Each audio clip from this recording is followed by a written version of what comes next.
हड्डी टूटने पर आप इसको पीस के लगा सकते हैं। तो ये हो गई शुगर की जी, और जड़ हो गई हड्डी जोड़ने के लिए, और ये वाली सांस के लिए। तो 3 बीमारियों की दवाई आज आप मुझे जी दिखा चुके हैं।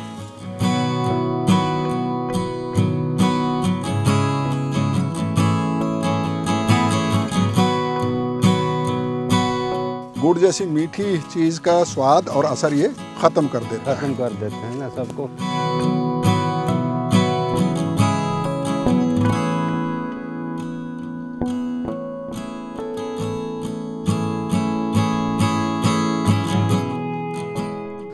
नमस्कार दोस्तों, मैं भी भारत में आपका बहुत बहुत स्वागत है। मैं हूं श्याम सुंदर और आजकल हम छत्तीसगढ़ में घूम रहे हैं। आज मैं जहां से आपसे बात कर रहा हूं, इस गांव का नाम है चित्रकोट, और इसके बारे में आपने ज़रूर सुना होगा क्योंकि यहां पर दुनिया भर में मशहूर जलप्रपात यानी कि वाटरफॉल है। लेकिन हम यहां वाटरफॉल देखने तो आए ही हैं, पर यहाँ के आदिवासियों से भी मिल रहे हैं और उनके गांवों में जा रहे हैं। आज मेरे साथ जो शख्स मौजूद हैं, इनका नाम शिवनाथ है और ये जड़ी बूटियों के जानकार हैं। ये हड्डियां जोड़ने में माहिर हैं। इसके अलावा ये कई तरह की बीमारियों की दवाई देते हैं। तो आज इनके साथ अब हम लोग जंगल चलेंगे और ये कई तरह की जड़ी बूटियाँ जो हैं जमा करते हैं जंगल से। मसलन ये जो मेरे हाथ में आप देख रहे हैं, इसे गुड़माड़ी बोलते हैं, यानी कि मीठे का असर ख़त्म करने वाली। इसको शुगर की दवाई के तौर पर इस्तेमाल किया जाता है इन पत्तों को। और ये जो सूखे हुए पत्ते आप देख रहे हैं, ये सांस की बीमारी के लिए, फेफड़ों की बीमारी के लिए इस्तेमाल होते हैं दवाई के तौर पर। सही बता रहा हूँ मैं दादा जी? और इसका क्या नाम है? निर्गुंडी इसका नाम है। तो चलें जंगल की तरफ। चलो चलिए। बहुत दूर तो नहीं जाना पड़ेगा? थोड़ा जाना ही पड़ेगा, लेकिन दवाई के लिए दूर तो जाना ही पड़ेगा। जंगल में जाना है तो जी, है ना जी। फिर हमें नज़दीक और दूर के चक्कर में नहीं पड़ना चाहिए जी। चलिए, तो ये बताइए दादा जी कि कब से आप ये काम कर रहे हैं जड़ी बूटी जमा करने का? हाँ, कब से कर रहे हैं? बहुत दिन हो गया सर। हाँ, जब शादी नहीं हुआ ना तो थोड़े बच्चा रहा, उस समय से कर रहा हूँ। अच्छा, कम ही उम्र थी तब आपकी? कम उम्र से कर रहा हूँ। अच्छा जी। तो किसी से सीखा आपने या कैसे सीखे? आपके मतलब पिताजी से सीखे? किसी पिताजी नहीं सिखाया मेरे को, लेकिन उधर दंतेवाड़ा गया मैं। हाँ, दंतेवाड़ा गया तो लेकिन मैं उसको सीखे। हाँ। अच्छा, दंतेवाड़ा में रह के सीखा आपने? जी हो, दंतेश्वरी माता में। हाँ, मंदिर में वो लोग जानकारी है ना। हाँ। तो लोग मेरे को दिखाया। अच्छा, और हड्डी जोड़ना कहाँ सीखा? उधर ही सीखा उसको। इसको तो मैं ऐसे सीखा हूँ इसको। हाँ। अच्छा, हड्डी जोड़ना वहीं पे सीखा? उधर सीखा। तो जो हड्डी जोड़ते हैं आप, उसको हड्डी को सेट करते हैं, कैसे करते हैं? सेट करते हैं ना, पूरा दोई करते हैं। हाँ, तो बाहर रहेगा उसको खींचते हैं। हाँ। खींच के उसको दोई बांधते हैं और फिर बांस का कमटी बनाते हैं। हाँ। मोटा मोटा। हाँ। हड्डी सम रखने के लिए, सीधा रखने के लिए, सीधा रखने के लिए बांस की उसको बाहर बांधते हैं। बांस की फट्टी बाहर बांध देते हैं जिससे कि वो बिल्कुल सीधा रहे। नहीं हो तो प्लास्टर की जरूरत नहीं पड़ती है? नहीं जी। तो जो हड्डी जोड़ने वाली जड़ी बूटी है जी, वो कहाँ पे मिलती है? जंगल में मिलती है सर। ये आसपास मिलती है कहीं पे? आसपास मिलता है ना। दिखाइए ना एक बार। है तो वो क्या मतलब पत्ता है वो भी इस तरह का? हाँ, वो भी पत्ता रहते हैं, छोटा पत्ता है। हाँ। उसका जड़ में वो कांदा निकलते है। हाँ। छोटा सा कांदा, वो भी दिखाया वो कांदा। हाँ। उसको थोड़ा जितना जगत हो रहा है उतना उसको लगेगा, जितना खोदना है उतना, तब तो पूरते समय तो से। अच्छा, जो आप हड्डी जोड़ने की जो दवाई बनाते हैं जी, वो जड़ से बनती है? जड़ से। अच्छा, वो पत्ते से नहीं बनती है? नहीं, जड़। तो किस तरफ चलेंगे? इधर? नहीं, इधर। किस तरफ जाना है? सीधा जान भी पास में है इधर। दीदी बड़े झाड़ है। तो चलिए ये पास दिखाएंगे हड्डी जोड़ने वाला। हाँ, मैं दिखाऊंगा ना, छोटा छोटा से रहते। ये पास है सर। ये दे, कौन सा वाला? ये दे जी। और क्या बोलते हैं आप इसको? इसको हाँ, संची जड़ी बूटी। संची जड़ी बूटी। जी सर। तो इसको खोदेंगे, अभी इसकी जड़ निकालेंगे। जी, दिखाइए तो एक बार खोद के जड़ निकाल के। ज़्यादा मोटा नहीं रहते हैं सर। छोटा ही रहता है। छोटा रहता है ना।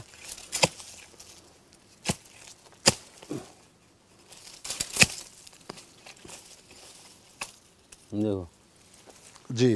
तो ये है ये काम करते हैं वो जड़ी बूटी। आप इसको थोड़ा सा ध्यान से देख सकते हैं कि इसका, दादा जी, 1 मिनट ये वाला पकड़िए तो। ये इसके पत्तों को आप ध्यान से देख लें, हो सकता है ये आपके भी आसपास के जंगल में या मैदान में कहीं मिलती हो। तो इसकी जो ये जड़ होती है, ये इस जड़ को पीस के आप जी दवाई बनाते हैं बनाते इसकी। हैं। जी तो हड्डियों में हड्डी टूटने पर या कई बार जो हमारा हेयर लाइन फ्रैक्चर हो जाता है, अगर वैसा है तो आप इसको पीस के जी लगा सकते हैं लगा सर। और ऊपर से कपड़ा बांध सकते हैं, जी है ना। जी। और ये वाली जड़ी बूटियाँ कहाँ मिलेंगी? ये भी मिलता है जंगल में। अच्छा, चलिए ढूंढे। दूर तो है सर। चलिए दूर चलते हैं थोड़ा, है ना। हाँ, बहुत दूर है। दूर है ना, पहाड़ किनारे जाते हैं। पहाड़ पे जाना पड़ेगा। हाँ, पहाड़ किनारे जाने पड़ेगा ना। चलिए ना, पहाड़ किनारे चलते हैं, थोड़ा देखते हैं। हैं? कितना है, कितनी दूर है यहाँ से? कितने ज़्यादा किलोमीटर दूर होगा? कितना दूर होगा तो सर मालूम नहीं है मीटर वीटर को। लेकिन कितना टाइम लग जाएगा, कितना घंटा लगेगा जाने में? ऐसे जल्दी जाएंगे तो फिर आधा घंटा तक लगेगा। जल्दी जल्दी जाएंगे तो? जल्दी जल्दी जाएंगे तो चलिए जल्दी जल्दी चलते हैं, आइए। तो आज तो इतवार है, आज आए थे कोई हड्डी जोड़वाने के लिए आपके पास? जी, बांध दिया ना सुबह। सुबह बांध दिया? जी। कौन था, बच्चा था, बड़ा था कोई? नहीं, बच्चा है ना, इतना बड़ा बच्चा है। अच्छा अच्छा अच्छा। उसका हाथ टूटा था। अच्छा, आप ये बता रहे थे मुझे जब आपके घर पे हम लोग बैठे हुए थे जी, कि ये जड़ी बूटियां अब फॉरेस्ट डिपार्टमेंट उगा रहा है नर्सरी में भी, जी हैं? जी। तो नर्सरी में किस लिए उगा रहे हैं? अब जंगल में कम हो रहा है क्या ये जड़ी बूटी? नहीं है ना, सब हाज रहा है, अभी सब खत्म हो रहा है। हाँ हाँ इसीलिए जंगल में हाँ। फिर तो कुछ सरकार भी बनती है, कुछ लगा रहेंगे। अच्छा, तो इसकी क्या कलम वगैरह लगाई जाती है? किसको? इसका? इसको कलम लगाते हैं सर। अच्छा, इसका कैसे लगाते हैं कलम? मोटा वाला को फिर काटते हैं। हाँ हाँ इतना लम्बा। हाँ हाँ पोलंगटी माटी भरते हैं वहाँ। हाँ, माटी डालते हैं हाँ हाँ, और वहाँ पे इसको लगा देते हैं। वो तब पानी वानी देते रहते, बाद में वो बढ़ेगा, बढ़ जाएगा। बढ़ जाएगा। तो किस मौसम में हो जाता है ये वाला? हाँ, अभी फिर बनाया है ना, अभी काट के बनाया है, वो बरसात के लगाने समय होता है लगाने के लिए। आपके पास है इसकी कलम? नहीं है सर, मैं ऐसी झाड़ को ला के लगाए इसको, जड़ नहीं को। तो यहाँ झाड़ मिलेगा इसका? इसका उधर मिलेगा ना। अगर मैं ले जाऊँ इस कलम को जी, तो गमले में हो जाएगी ये मेरे घर पे? हो जाएगा ना, हो जाएगा। मोटा वाला। अभी हाँ। अभी चलना उधर से, आप मुझे दे देंगे एक? अभी दे देंगे उधर से। चलिए ठीक है। मिलने से। तो अपन इसको ले जाएंगे, जी, है ना, और किसी को ज़रूरत होगी तो उसको दे सकते हैं ना फिर हाँ, इसका गमला पत्ता। वमला में जगाने का होगा सर, ये बाला को ले जाने से हो जाएगा। ये जग जाएगा। और जो बुखार ठीक करने की होती है वो कहाँ मिलती है? मिलते हैं ना वो भी। देखिए, और उसको क्या बोलते हो? भूलिम पत्ता, भुइलिम पत्ता। मलेरिया जड़ सब अच्छा। उसको, बुखार को सबको वो छुटाता है। अच्छा, यहाँ जो आदिवासी लोग हैं, उनके बच्चे हैं, तो जब बीमार हो जाते हैं तो डॉक्टर के पास ज़्यादा जाते हैं या आप लोगों के पास ज़्यादा आते हैं? डॉक्टर पास भी जाते हैं, लेकिन वहाँ भी ठीक होने से होते हैं, नहीं होने से फिर मेरे पास आते हैं। अच्छा। सांस में हमारे भी तो डॉक्टर पास नहीं मिलता है सर। अच्छा, शुगर की भी नहीं मिलता है। हाँ। शुगर के लिए भी मेरे पास आते हैं ना। अच्छा, सांस की बीमारी और शुगर की बीमारी डॉक्टर ठीक नहीं कर पाता? नहीं करता है, वो कहाँ से मिलाएगा जड़ी बूटी? हम लोग हैं देसी जड़ी बूटी लोग। हाँ, हो, तो जंगल से मिलाते हैं हम लोग। जी। तो आजकल हम ये देखते हैं कि वैकल्पिक चिकित्सा पद्धति जो होती है उसकी तरफ काफ़ी रुझान लोगों में देखा जाता है, और कई मामलों में जो आधुनिक चिकित्सा विज्ञान है, मॉडर्न मेडिकल साइंस है, वो अभी कई मामलों में बेबस नज़र आती है। और कई मामलों में डॉक्टर्स खुद सलाह देते हैं कि आपको बहुत ज़्यादा दवाई खाने की ज़रूरत नहीं होती है, बल्कि आप जड़ी बूटियाँ खाएं या अपने लाइफस्टाइल में चेंजेस करें तो आपको दवाइयों के साइड इफ़ेक्ट से आप खुद को बचा सकते हैं। इधर रास्ता है, हाँ रास्ता है, उधर निकलेंगे, पहाड़ी किनारे निकलेंगे, वहाँ मिल जाएगा। और ये रास्ता भी तो उधर इधर नहीं, उधर से फिर उधर निकलेंगे ना। अच्छा, वो लंबा पड़ेगा। हो अच्छा, ये छोटा पड़ेगा। उधर चल जाती, लेकिन वो वाला नहीं है, गुड़माड़ी उधर। अच्छा, गुड़माड़ी उधर नहीं है? नहीं है, अलग अलग है। गुड़माड़ी इधर है? गुड़माड़ी इधर है।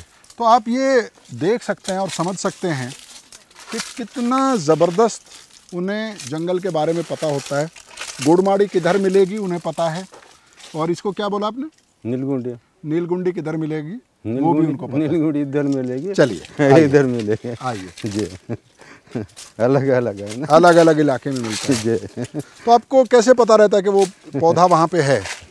हमको पूरा पता है सर, लेकिन बचपन से हम जानते हैं ना सबको। बचपन से जानते हैं, कौन सा जड़ी बूटी किधर रहता है, कहाँ रहता है, पूरा मालूम है सर। मालूम है सब।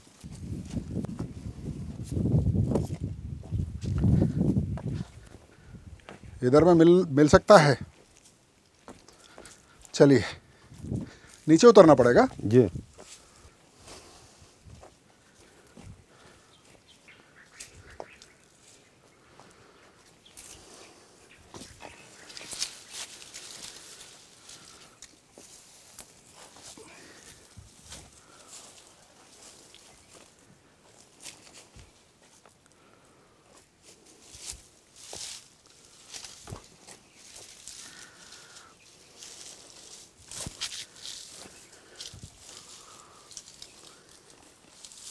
नहीं है सर, कोई तो कलम वाला काट के ले गया ना, बहुत रहा था यहाँ काफ़ी था तो कलम वाला काट के ले गया।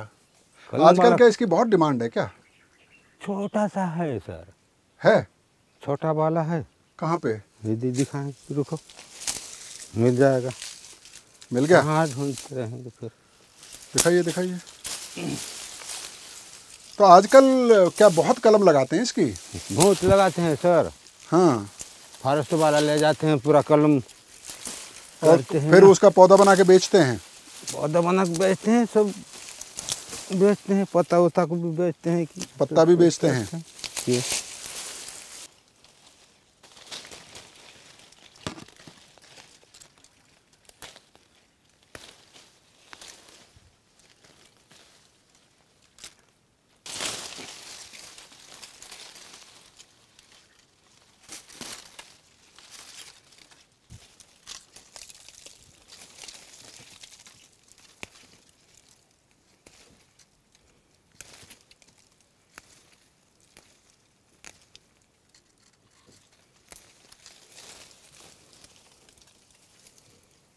आखिरकार आपने ढूंढ ही लिया है जी। दिखाइए तो। अच्छा, ये गुड़माड़ जो शुगर के लिए होता है। शुगर के लिए होता है ना। ले चलेंगे इसको? ले जाएंगे ना। चलिए। तो आजकल इसकी खूब डिमांड बढ़ रही है ना जी। लोग ले जाते हैं कलम काट के हो, फॉरेस्ट डिपार्टमेंट वाले भी जी, और गमलों में लगा लेते हैं ना। नहीं मिलता है ना अभी, इसलिए अपना मकान में ऐसे गमला बना के जगाते हैं। जी। काम पड़ने तो पत्ता खाते हैं, छूट जाते हैं शुगर। तो ये बताइए जी कि ये खाली पेट खाना होता है, कैसे खाना? खाली खाना है। खाली पेट सुबह एक पत्ता खा देना, 1-2 पत्ता खा लिया जी। तो अब वो दूसरी वाली क्या नाम बताया था आपने, जो दूसरी वाली जड़ी बूटी है सूखी वाली? सूखी वाली नीलगुंडी। वो किधर मिलेगी? इधर मिल जाएगा सर। अच्छा, चलिए नीलगुंडी लेके आते हैं जी। तो ये हो गई शुगर की जी, और जड़ हो गई हड्डी जोड़ने के लिए, और ये वाली सांस के लिए। तो 3 बीमारियों की दवाई आज आप मुझे जी दिखा चुके हैं। कितनी दूर और जाना है?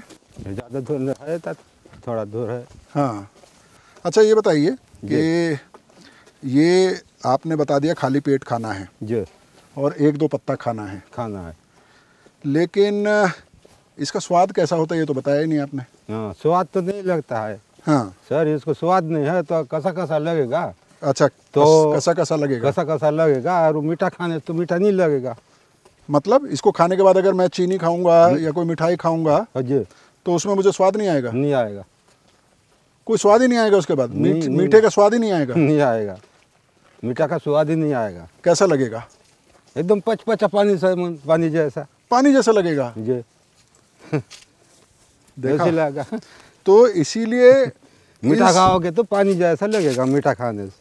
मीठा खाने से पानी जैसा लगेगा। अगर मैं शरबत पीऊंगा तो ऐसा लगेगा कि मैं फीका पानी पी रहा हूँ, नॉर्मल पानी पी रहा हूँ। जी, तो इसकी यही खासियत है, और शायद इसीलिए इसको गुड़माड़ी बोला भी जाता है कि गुड़ जैसी मीठी चीज़ का स्वाद और असर ये ख़त्म कर देता है। खत्म कर देते हैं ना सबको। मीठा ही नहीं लगेगा। मीठा ही नहीं लगेगा जी, बहुत बढ़िया। तो अच्छी बात यह है कि इन चीज़ों के बारे में अब लोगों को जानकारी मिल रही है, और लोग जंगल से इनको ले जाते हैं, जड़ी बूटियों को। जाहिर है कि ये जानकारी, ये जो आदिवासी चिकित्सक हैं, आदिवासी डॉक्टर हैं जो जड़ी बूटियों से इलाज करते हैं, पीछे पत्थर में है, उनको, उनके ज़रिए ही हमारे थ्रू या और लोगों के थ्रू जो जंगल में आते हैं, आम लोगों तक ये जानकारियाँ पहुँचती हैं और उसका लाभ उनको मिलता है। लेकिन अभी भी जिस तरह से मैंने कहा कि मेडिकल साइंस है, मेडिकल साइंस ने बहुत तरक्की की है, बहुत ऑर्गेनाइज्ड एक सिस्टम है उसमें शिक्षा का। उसी तरह से आयुर्वेद ने भी काफ़ी तरक्की की है, और आयुर्वेद में भी अब डिग्रियां देने वाले संस्थान हैं, उसमें शोध हो रहा है। और होम्योपैथी में भी बड़े बड़े डॉक्टर हैं, बड़े बड़े नामी उन पर साइंटिस्ट रिसर्च कर रहे हैं। बहस है उन कौन सी मेडिकल साइंस कितनी असरदार है, किस तरफ जाना है, इधर चले, इधर जाना है। लेकिन अफसोस की बात यह है कि आदिवासियों के पास जो चिकित्सा का ज्ञान है, जो जड़ी बूटियों का ज्ञान है, उस पर कोई विस्तृत शोध तलाश करने पर नहीं मिलता है। और अगर है भी, थोड़ा बहुत है, कोई संगठित तरीके से, व्यवस्थित तरीके से इन जड़ी बूटियों पर शोध नहीं हुआ है अभी तक। और मुझे ऐसा लगता है जब मैं आदिवासी भारत में घूमता हूँ कि शिवनाथ जी जैसे बहुत सारे ऐसे लोग हैं जो यहाँ की जड़ी बूटियों के बारे में समझते हैं, वो जड़ी बूटियाँ कहाँ मिलेंगी वो भी जानते हैं। तो इनके पास जो ज्ञान है, जो पीढ़ी दर पीढ़ी इनको मिला है, ज़्यादातर आदिवासी भाषाओं की स्क्रिप्ट नहीं है, इसलिए इनके बारे में लिखा नहीं गया है। और धीरे धीरे आदिवासी समुदाय की जो नई पीढ़ी है वो भी मुख्यधारा कहे जाने वाले समाज के साथ जुड़ रही है, और उन्हें इन जड़ी बूटियों का ज्ञान वैसा नहीं है जैसा शिवनाथ जी या इनसे पहले की पीढ़ियों को रहा होगा। तो इसलिए ये बेहद ज़रूरी है कि इसको रिकॉर्ड किया जाए, इसके बारे में जानकारी जो है उसको लिखा भी जाए, उसका दस्तावेजीकरण भी हो और शोध भी हो इसके ऊपर। क्योंकि जैसे इन्होंने बताया कि एक सांस की जो बीमारी होती है उसको, कौन सी वाली दवाई बताई सांस की आपने? नीलगुंडी। नीलगुंडी से ठीक किया जा सकता है। तो इन पर अगर शोध किया जाए और अगर ये असरदार दवाइयाँ हैं तो ये सिर्फ भारत में नहीं बल्कि दुनिया भर में इंसानियत के काम आ सकती है, लोगों के काम आ सकती है। चलें, कितनी दूर और है? नहीं, ज़्यादा दूर नहीं, ज़्यादा दूर नहीं है। चलिए आइए। तो ये जो आप इलाज करते हैं, हड्डी जोड़ते हैं, दवाई देते हैं, इसका कुछ पैसा भी लेते हैं? नहीं लेते हैं सर।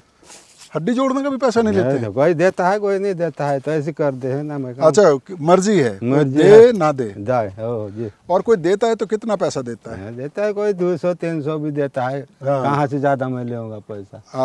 आदिवासी के पास उतना पैसा होता है? कौन सा वाला है? यही वाला है सर, नीलगुंडी।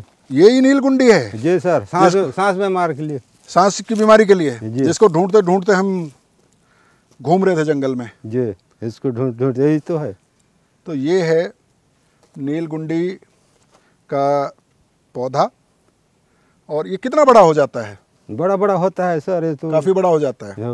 ये तो नहीं बढ़ता है ना, ये और गाय बैल कर दिया। हाँ, अच्छी बात ये है कि अब फॉरेस्ट डिपार्टमेंट इसकी नर्सरी में कलम लगाकर छत्तीसगढ़ में पौधे तैयार कर रहा है, और जिनको ज़रूरत होती है वो ये पौधे ले जाकर अपने घर पर भी लगा सकते हैं। ये एक अच्छी बात है। आयुर्वेद का बाज़ार बहुत बड़ा हुआ है, और अगर आदिवासियों के पास जो जड़ी बूटियों का ज्ञान है वो लोगों के काम आए, इसमें कोई बुराई नहीं है। लेकिन अफसोस तब होता है जब इन जड़ी बूटियों का इस्तेमाल करके एक बड़ा बाज़ार तैयार किया जाता है, करोड़ों अरबों रुपए का व्यापार होता है। उसमें भी कोई बहुत ज़्यादा बुराई नहीं मैं देखता हूँ, लेकिन अफसोस ये होता है कि जिन आदिवासी चिकित्सकों से, डॉक्टर से, मैं इनको डॉक्टर मान रहा हूँ, वैद्य कह लीजिए, जड़ी बूटियों के जानकार कह लीजिए, बैगा कह लीजिए, जो आप कहना चाहें, इनको उस अरबों खरबों के व्यापार में किसी तरह की कोई हिस्सेदारी नहीं मिलती है। तो इस एपिसोड को यहीं ख़त्म करेंगे, और मुझे उम्मीद है कि आपको मैं भी भारत का ये एपिसोड पसंद आया होगा। लेकिन सोचिए, जो आदिवासी ज्ञान है ना उस पर शोध हो रहा है, ना वो रिकॉर्ड हो रहा है, ना उसका श्रेय इनको दिया जा रहा है, और जो लोग इन जड़ी बूटियों को यहाँ से ले जाते हैं उनको जो लाभ मिलता है उसमें इनकी कोई हिस्सेदारी नहीं होती है। तो जिस आदान प्रदान की हम पहले बात कर रहे थे, आदिवासी भारत में उसकी बहुत ज़रूरत है कि आधुनिक चिकित्सा पद्धति जो है, चाहे वो एलोपैथी है, होम्योपैथी है, आयुर्वेदा है, उसका लाभ आदिवासियों को मिले, और आदिवासियों के पास जो जड़ी बूटियों का ज्ञान है उसका लाभ भी दुनिया भर में इंसानियत को, मानवता को मिल पाए। उसके लिए ये आदान प्रदान होना चाहिए, और जो लाभ लोग कमा रहे हैं इन जड़ी बूटियों से, उसमें कुछ हिस्सेदारी आदिवासियों को भी ज़रूर मिलनी चाहिए। बहुत बहुत शुक्रिया।